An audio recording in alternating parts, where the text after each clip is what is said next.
This is The Strange Recital, a podcast about fiction which questions the nature of reality.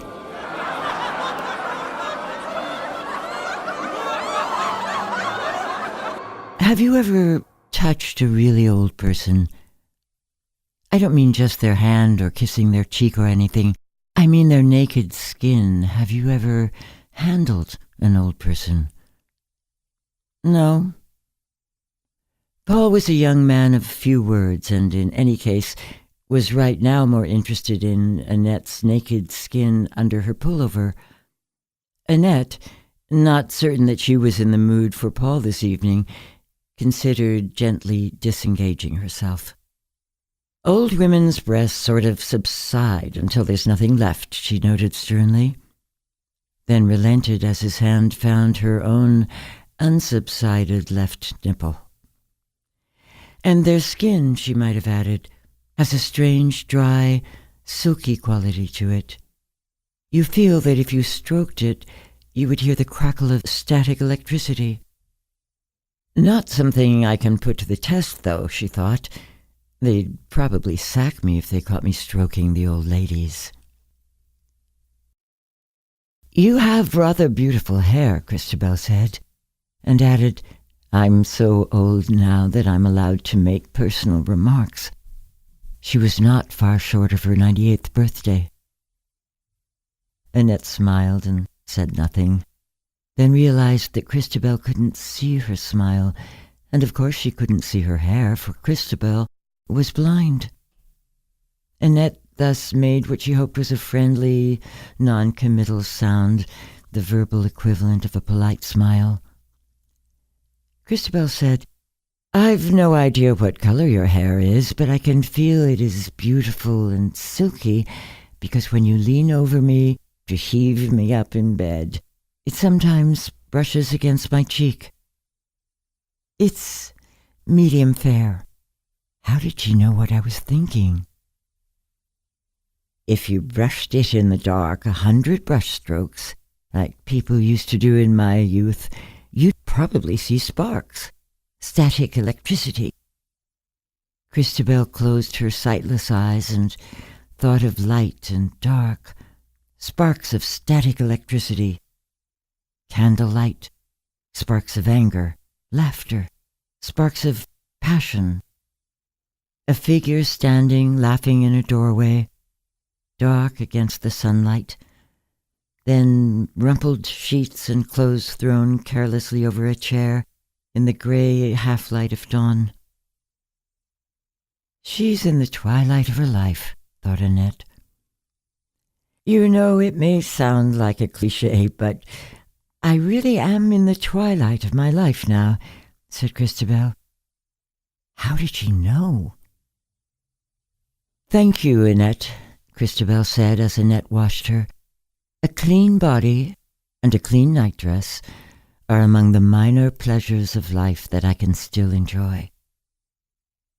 Christabel's frail, veined hand fumbled for a minute at the front of the nightdress and slowly undid 2 of the 3 buttons that Annette had just fastened. Annette leant forward and undid the 3rd. Christabel slipped her hand inside to come to rest upon her meager breast. Thank you, she said again, and added, This is sort of comfort about touching one's own body. One of the things Annette liked was the fact that Christabel said please and thank you, for it somehow made all the mundane little acts of caring for Christabel's needs into transactions between equals. Most of the old ladies had long since passed beyond the realms of please and thank you. No pleasure left now. Nothing but a thankless desert. One of the things that Christabel liked about Annette was that she never called her anything but a neutral you. The powers that be had decided in the interests of cheery egalitarianism that everyone was to be on Christian name terms with everyone else, staff and patients alike, except that these descriptions weren't used. Carers and residents were the words preferred. Although Annette had no difficulty using Christian names with the definitely senile, it had never seemed quite comfortable to her to address someone so very compos mentis and more than 70 years older than herself as Christabel. In this way, a kind of non-egalitarian equality, better called mutual respect perhaps, developed between the two of them. The other thing about really old women, Annette told Paul as he slipped his hand into her knickers, is that the hair on their bodies gradually disappears. Their armpits become almost smooth and their pubic hair pathetically wispy. I never had very much hair on my body, said Christabel the next day. Fair people don't. It's the dark ones who are really hairy.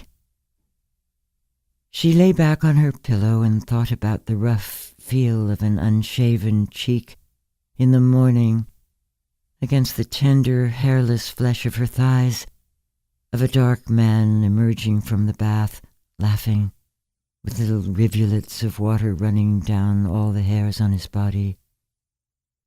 I always liked really dark pubic hair, black and beautiful, she mused. My son was dark too, she added. I didn't know you had a son, said Annette, grasping at what seemed the easier of these two statements to respond to, but at the same time blushing, for she had almost blurted out, I thought you weren't married. My dear, yours isn't the first generation to have children out of wedlock, you know. How did she guess? Of course, in those days, nobody talked of single parents. We were supposed to feel dreadfully ashamed of ourselves. A bit tiresome, always having to pretend to be a widow. But then I was an unmarried widow all too soon, she thought. Contraception probably wasn't so easy in those days, thought Annette. My son wasn't a mistake, by the way. I wanted to have him. We were perfectly capable of not having babies when we didn't intend to. He died 4 years ago. I'm sorry for your son's death, for my own lack of imagination. It is not natural for children to die before their parents. Not his fault, my fault perhaps for living on and on to be such an antique. His father died more than 40 years ago. Far more sensible, really. But his wisdom was of another kind, she mused. He was many things, beautiful and dark and laughing, yes, but he was never what people call sensible. Annette's period was a few days late that month. She resorted to some desperate finger-crossing and had a row with Paul. You've been in a bad mood these past few days, said Christabel. I'm glad you're sunnier again, because your hands are a bit brusque when you're tense. Sorry, said Annette, and smiled with her voice. You're forgiven. Did you have a quarrel with your lover? If you've got a lover? Well, I don't know about lover. I've got a boyfriend. He's all right as far as that goes, thought Annette, without quite specifying to herself what that meant. But I don't really love him. Boyfriend. Boyfriend. What an ugly word. Men are better than boys, as I'm sure you'll find out, and friendship is far too valuable to be confused with all life's minor romances. There's nothing very romantic about being old and withered and bedridden, thought Annette, finding the word minor a bit dismissive. Si jeunesse savait, si vieillesse pouvait, thought Christabel. She said, it's quite all right not to love him as long as you don't pretend. And a couple of minutes later, as Annette carefully turned her on to her other side, Thoughts and memories live on in your mind even when your body has withered. All they ever do is dream and remember, said Annette. Paul said, can't be much fun just lying there waiting to die. The extremely old do not sleep very much, so that their dreams are largely waking dreams. Christabel usually woke at about 4 o'clock and lay quietly remembering and waiting. She rarely called the girl on duty at night. Annette and her daytime colleagues arrived just before 8 to perform the morning ritual of getting the old ladies up, since without exception they were now permanently confined to bed. This was a euphemism to cover all the various activities involving bedpans, washing, the brushing of sparse white hair, and the serving of cups of tea. In many cases, sheets had to be changed.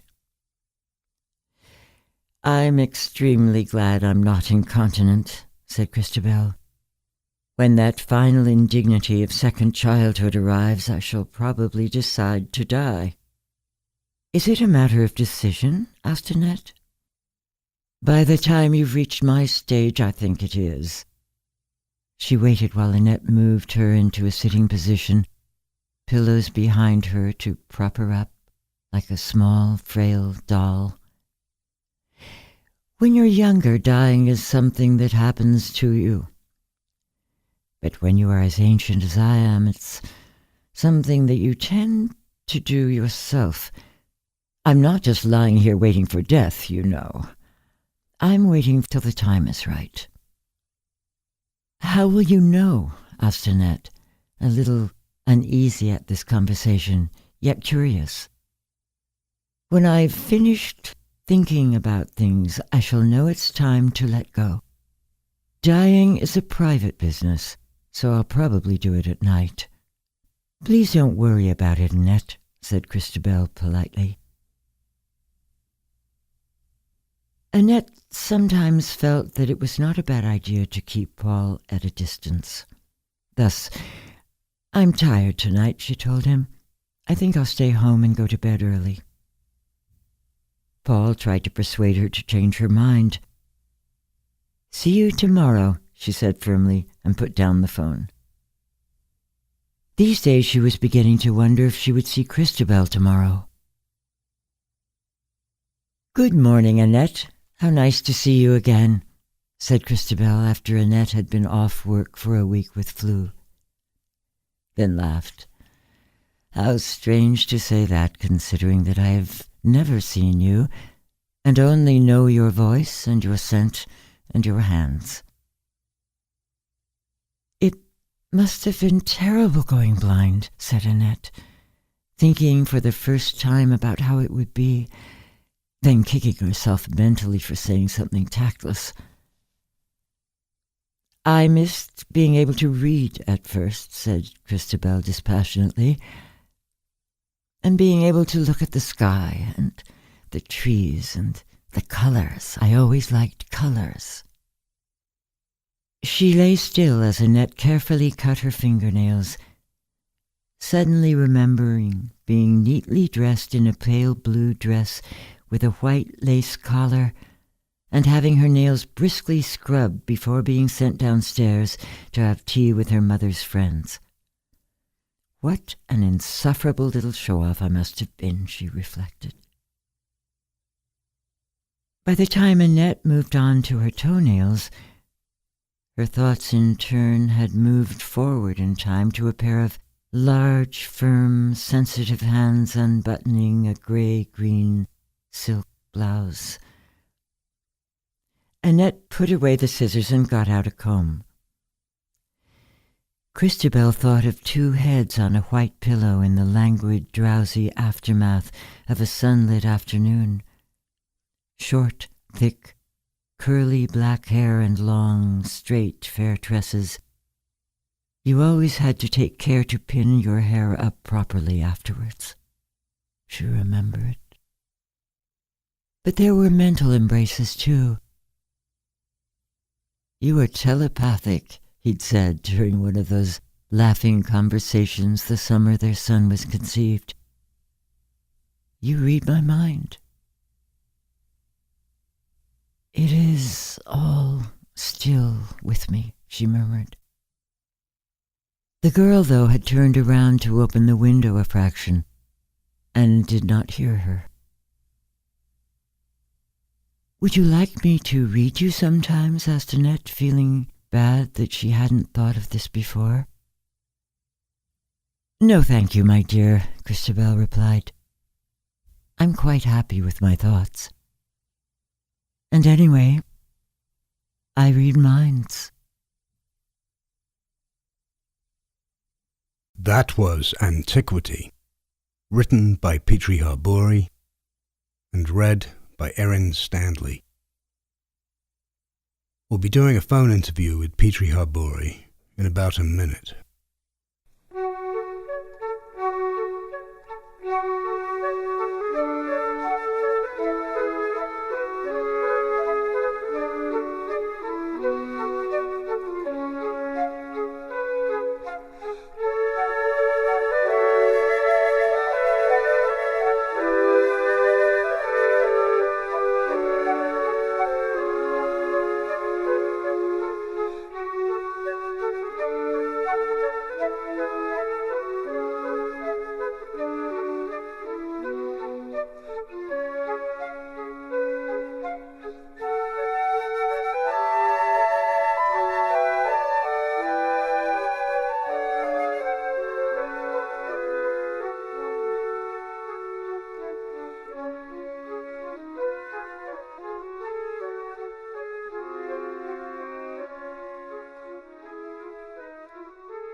Hello, Petrie. Thanks for speaking with us today, and welcome to the Strange Recital. Thank you for inviting me. We've featured a number of your stories, so it's nice to finally talk to you. Well, I'm honored that you've chosen some of my stories. I enjoy writing them, but basically I write them for myself alone and hadn't thought before of sharing them, except perhaps with a few friends. I was lucky enough to find a publisher for my 3 novels, but my stories have all been written simply for my own pleasure. Well, this story makes me think about the way society treats old people. They're underappreciated. Well, in the West, at any rate, old people are often marginalized to the extent that their feelings are disregarded. Old women especially. Yeah. If you think about it, there are many more pejorative words for old women than for old men. Hag, for instance. True. Well, you know, the way that old people are underappreciated in our society might have to do with the constant search for profit which monetizes the care of old people. And then there's the glorification of youth. Young people are more susceptible to marketing, apparently. The old ones get sidelined. You may be right, although I hadn't thought of it in monetary terms. Well, it's big business. I was thinking that people are marginalized when they are no longer perceived as sexual beings. Postmenopausal women are often unconsciously seen as having no value. Quite obviously a mistake, since a person's value in no way depends on whether he or she is sexually active. Yeah. A lot of younger people find it hard to imagine what their elders get up to. Postmenopausal women are, of course, sexually active, and my own great-grandfather was born when his father was 80. All the same, there is probably a deeply rooted social and biological prejudice in favor of those who are of the more usual breeding age. And don't forget the insecurity that is fostered by so much in today's society about whether or not one is attractive. Yeah. Insecurities often lead to identifying with a group and rejecting those outside the group who don't fit its criteria. Yeah, very pertinent. But everybody gets old, unless their lives are cut short. Yeah, forever young sounds good in theory, but it means you're dead. So, that boundary between young and old, I'm interested in the interpersonal aspects of it, which you've illustrated brilliantly in this story. The generation gap, it's such a cliche. Is it inevitable? Can we avoid it by fostering the roles of caregiver and care receiver? essentially a parent-child relationship that reverses poles in later life. Well, forever living is even worse. There's a Greek myth in which Eos, the goddess of the dawn, falls in love with a beautiful young man called Tithonus and begs the gods to give him eternal life. Mm-hmm. They do, but she had forgotten to ask for eternal youth too. So Tithonus gets older and older, more and more decrepit, a thinner and thinner husk of himself, until he turns into a rasping cricket, always asking to die. And in the ancient world, the Sibyl, an aged prophetess in southern Italy, when asked what she wanted, answered, to die.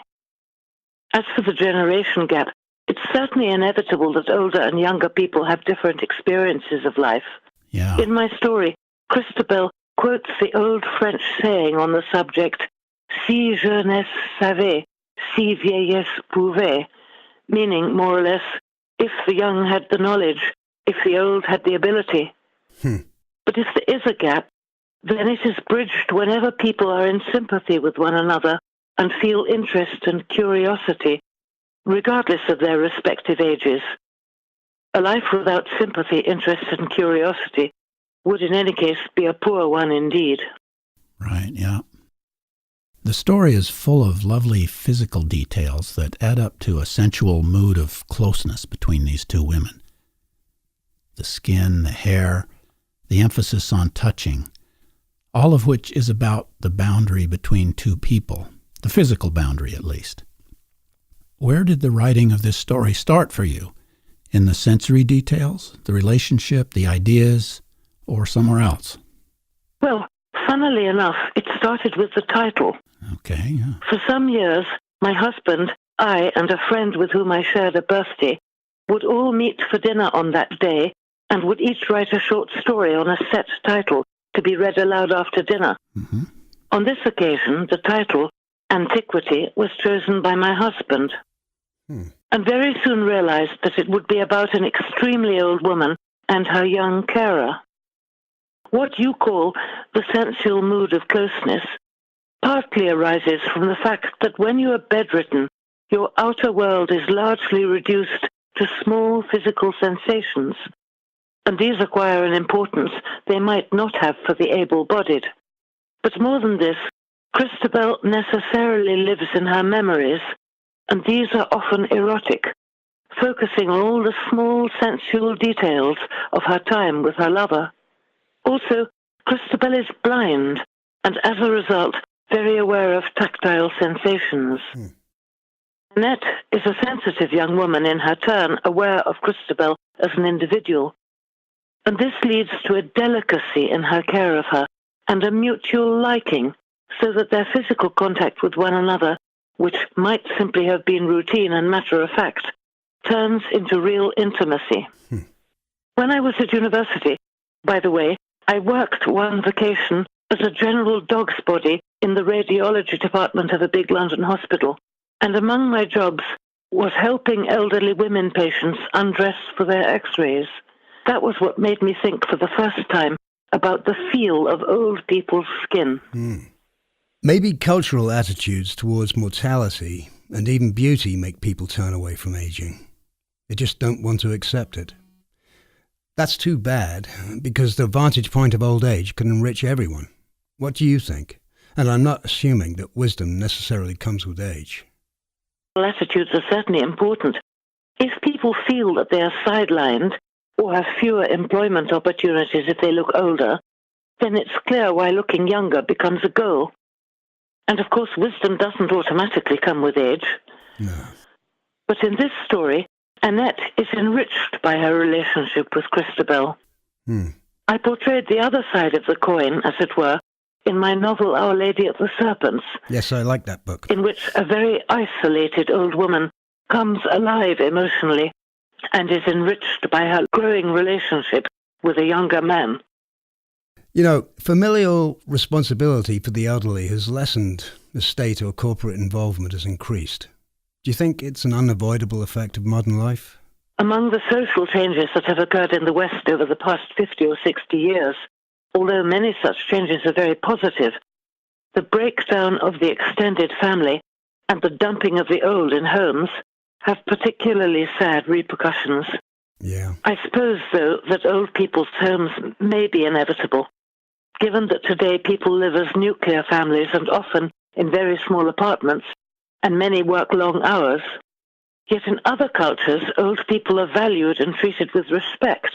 Actually, in the country where I live, Greece, although homes for old people do exist, it is still not at all uncommon for elderly parents to be taken in by one or other of their married children. If you think about it, the word home is a dreadful euphemism, a sop to the consciences of those who've placed their elderly relatives there, for there is nothing in the least home-like about such institutions. But of course, sometimes there really isn't any other solution. In the case of the severely demented, for example, or, as with my character Christabel, when an old person needs care and has no living relatives. Yeah.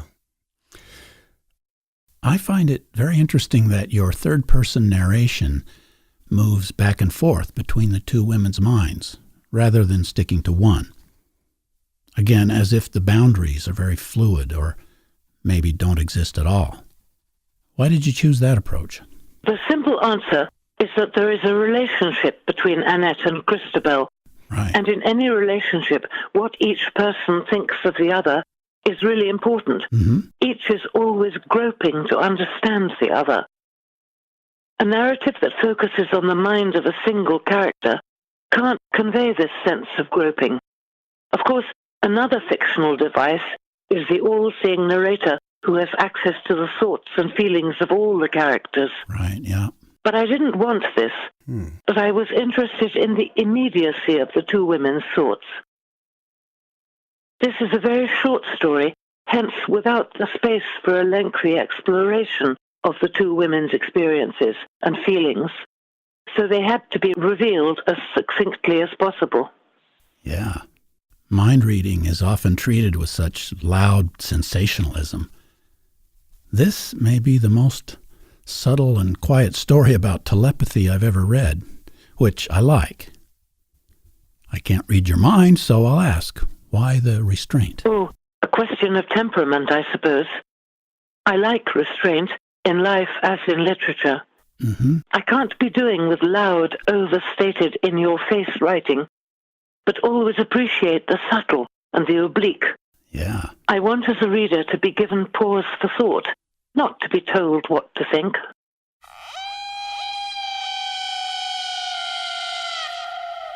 This is The Strange Recital, on the web at thestrangerecital.com.